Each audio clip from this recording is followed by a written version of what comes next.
Assalamualaikum warahmatullahi wabarakatuh. Risalah 33.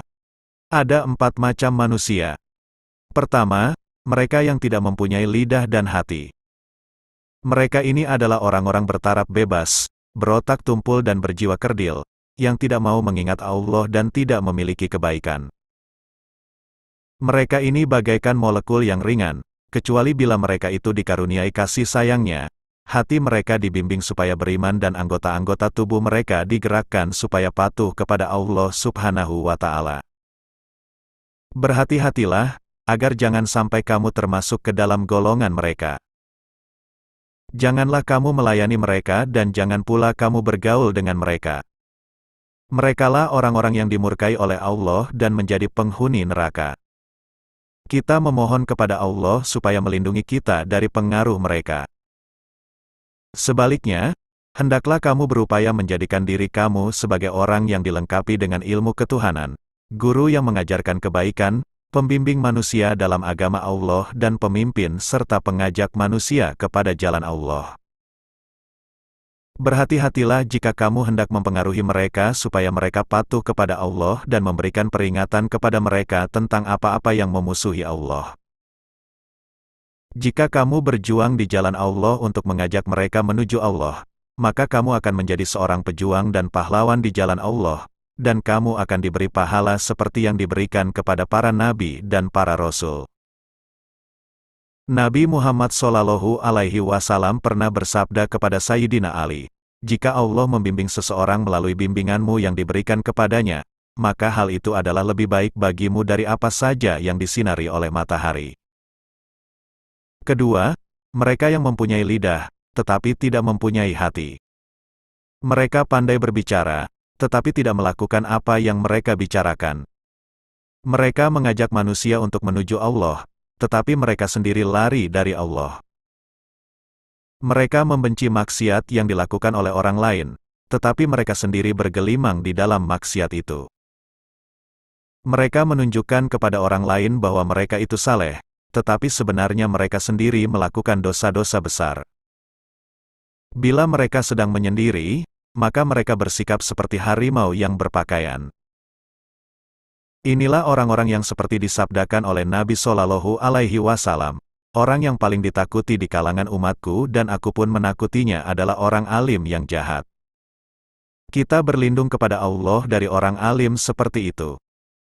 Oleh karena itu, larilah dan jauhilah orang-orang seperti itu. Jika tidak, maka kamu akan terpengaruh oleh kata-kata manisnya yang muluk itu. Api dosanya itu akan membakar kamu dan kekotoran hatinya akan membunuh kamu. Ketiga, mereka yang mempunyai hati, tetapi tidak mempunyai lidah, sedangkan dia adalah orang yang beriman. Allah telah menutup mereka dari makhluknya, menggantungkan tabirnya di sekeliling mereka dan memberikan kesadaran kepada mereka tentang cacat cedera diri mereka.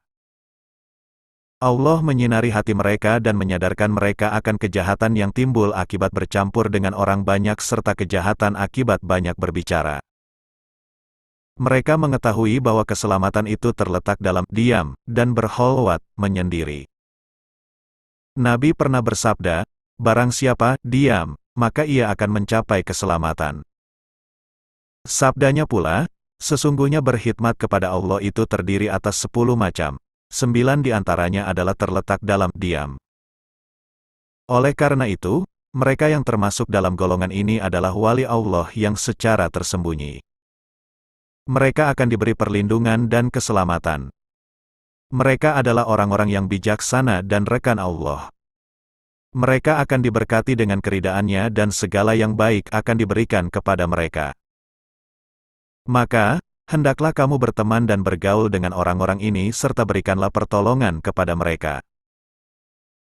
Jika kamu berbuat demikian, maka kamu akan dikasihi oleh Allah, kamu akan dipilih olehnya dan akan dimasukkan ke dalam golongan mereka yang menjadi wali Allah dan hamba-hambanya yang saleh. Keempat, mereka yang diajak ke dunia tidak nyata dan diberi pakaian kemuliaan, seperti dalam sabda Nabi, "Barang siapa menuntut ilmu lalu ia mengamalkan ilmu dan mengajarkannya kepada orang lain, maka ia akan dibawa ke alam gaib dan dimuliakan."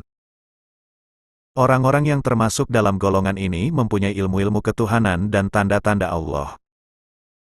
Hati mereka akan menjadi gedung ilmu Allah yang sangat agung dan Allah akan memberinya rahasia-rahasia yang tidak diberikan kepada orang lain. Allah telah memilih mereka dan membawa mereka dekat kepadanya. Allah akan membimbing mereka dan membawa mereka ke sisinya. Hati mereka akan dibuka untuk menerima rahasia-rahasia dan ilmu-ilmu yang tinggi ini. Allah akan menjadikan mereka sebagai pelaku perbuatannya, pengajak manusia ke jalan Allah dan pelarang mereka untuk berbuat dosa dan maksiat. Mereka menjadi orang-orang Allah. Mereka mendapatkan bimbingan yang benar. Mereka dapat memberikan pertolongan kepada orang-orang yang menuju jalan Allah. Mereka menjadi orang-orang yang benar dan mengesahkan kebenaran orang lain. Mereka diibaratkan sebagai pantulan sinar para nabi dan rasul Allah. Mereka senantiasa mendapat taufik dan hidayah dari Allah yang Maha Agung. Orang yang termasuk dalam golongan ini berada dalam peringkat terakhir atau puncak kemanusiaan yang tidak ada kedudukan lain di atasnya, kecuali kenabian. Oleh karena itu, berhati-hatilah, agar tidak sampai kamu memusuhi dan menentang orang-orang seperti ini. Dengarkanlah dan perhatikanlah pembicaraan dan nasihat mereka. Karena, keselamatan itu berada dalam memperhatikan pembicaraan mereka dan berdampingan dengan mereka. Sebaliknya, kebinasaan dan kerusakan akan datang jika berjauhan dengan mereka, kecuali bagi mereka yang diberi kekuasaan dan pertolongan oleh Allah untuk menerima hak dan ampunan. Demikianlah, aku telah membagi manusia atas 4 golongan.